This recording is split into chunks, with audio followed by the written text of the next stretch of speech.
വിഴിഞ്ഞം തുറമുഖം കമ്മീഷനിങ്ങിൽ ആരൊക്കെയാണ് പങ്കെടുക്കേണ്ടതെന്ന് തീരുമാനിക്കേണ്ടത് കേന്ദ്രമാണെന്ന് സംഘാടക സമിതി അംഗം വി ശിവൻകുട്ടി.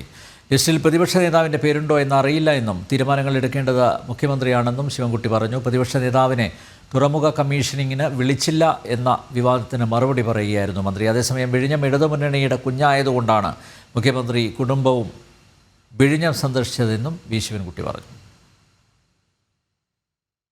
പ്രധാനമന്ത്രി ഉദ്ഘാടനം ചെയ്യുന്ന വിഴിഞ്ഞം കമ്മീഷനിംഗ് പരിപാടിയിൽ പ്രതിപക്ഷ നേതാവ് വി ഡി സതീഷിനെ ക്ഷണിച്ചില്ല എന്ന വിവാദത്തിന് മറുപടി പറയുകയായിരുന്നു സംഘാടക സമിതി അംഗം കൂടിയായ മന്ത്രി വി ശിവൻകുട്ടി. പ്രധാനമന്ത്രിയുമായി ആരൊക്കെ വേദി പങ്കിടുന്നു എന്ന കാര്യം തീരുമാനിക്കേണ്ടത് കേന്ദ്രമാണെന്നാണ് മന്ത്രിയുടെ മറുപടി. ഇതിന്റെ ഒരു സംഘാടക സമിതി രൂപീകരണ യോഗം വെള്ളാർ ക്രാഫ്റ്റ് വില്ലയിൽ വെച്ചാണ് നടന്നത്.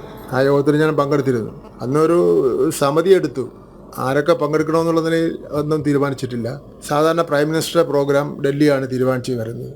അതിന് എന്തെങ്കിലും തീരുമാനിച്ചു വന്നോ ഇല്ലയോ എന്ന് എനിക്കറിയില്ല. നിലവിൽ പ്രതിപക്ഷ നേതാവിന്റെ പേരുണ്ടോ എന്നറിയില്ല. ലിസ്റ്റുകൾ നൽകിയത് മുഖ്യമന്ത്രിയാണ്. അല്ല, ഞങ്ങൾ ആരുമല്ലല്ലേ ചെയ്യേണ്ടത്. അത് ഡൽഹിയിൽ നിന്നാണ് തീരുമാനിച്ചു വരേണ്ടത്. ആരൊക്കെയാണ് വേദിയിൽ ഇരിക്കണം, അതൊക്കെ ആരൊക്കെയാണ് ഇരുത്തേണ്ടത് സംബന്ധിച്ചിടത്തോളം. വിഴിഞ്ഞത്തെ ഔദ്യോഗിക പരിപാടിയിൽ പങ്കെടുത്ത വിവാദത്തിൽ മുഖ്യമന്ത്രിയുടെ മകളും കൊച്ചുമകനും കേരളത്തിലുള്ളതല്ലേ എന്നായിരുന്നു മന്ത്രിയുടെ പ്രതികരണം. അല്ല, മകളും മകളുടെ കുഞ്ഞുമൊന്നും കേരളത്തിൽ ജീവിക്കുന്നവരല്ലേ. ഔദ്യോഗിക യോഗത്തിൽ അവിടെ വേറെ ഒരു തീരുമാനം എടുത്തിട്ടില്ല. അവിടെ ഒരു എങ്ങനെയാണ് ഇത് ഓപ്പറേറ്റ് ചെയ്യുന്നതിനെ സംബന്ധിച്ചോളം കാണിച്ചത്. അത് പത്രക്കാരും എല്ലാവരും ഉണ്ടായിരുന്നു. അവരോടൊപ്പം തന്നെ അവരും ഉണ്ടായിരുന്നു. വിവാദങ്ങൾ അനാവശ്യമാണെന്നും പ്രതിപക്ഷത്തെ ശശി തരൂർ ഉൾപ്പെടെയുള്ള നേതാക്കന്മാരെ സംഘാടക സമിതിയിൽ ഉൾപ്പെടുത്തിയിട്ടുണ്ടെന്നും മന്ത്രി വി ശിവൻകുട്ടി പ്രതികരിച്ചു. ജനം, തിരുവനന്തപുരം.